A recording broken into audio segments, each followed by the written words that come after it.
Depuis la publication de cette vidéo, l'éditeur Sage a renommé sa solution en Sage100. Cela n'a pas d'incidence sur l'utilisation faite du logiciel dans ce micro-learning. Bonjour, nous allons voir ensemble comment fractionner une immobilisation sur Sage100 Cloud Immobilisation. Le fractionnement permet de diviser une immobilisation en plusieurs autres. Les immobilisations pouvant être fractionnées sont celles de type bien et celles non ou partiellement cédées.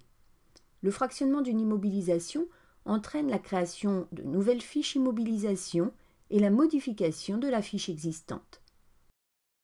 Par exemple, vous avez enregistré l'achat d'un ensemble informatique composé d'une unité centrale et d'un écran sur une seule fiche immobilisation de type bien, code 12. Vous souhaitez scinder cette immobilisation en deux éléments distincts.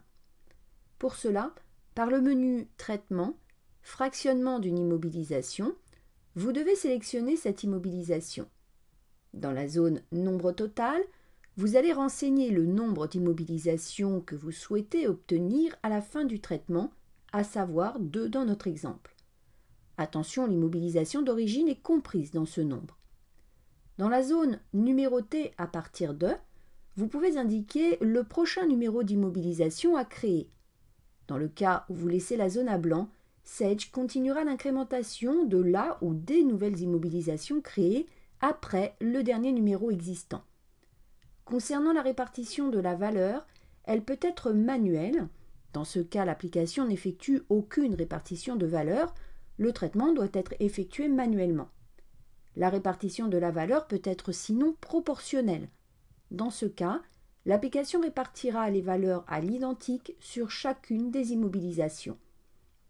En validant l'écran de sélection par OK, sur l'écran qui apparaît, vous devez vous placer sur chaque immobilisation afin de modifier leur désignation ainsi que leur valeur d'acquisition si besoin. Il est impératif de vérifier ensuite que toutes les informations de la colonne « Reste à imputer » en haut à droite de l'écran soient à 0. Par le menu Structure Immobilisation, vous retrouvez dans notre exemple l'immobilisation code 12 et la nouvelle immobilisation créée à la suite du fractionnement.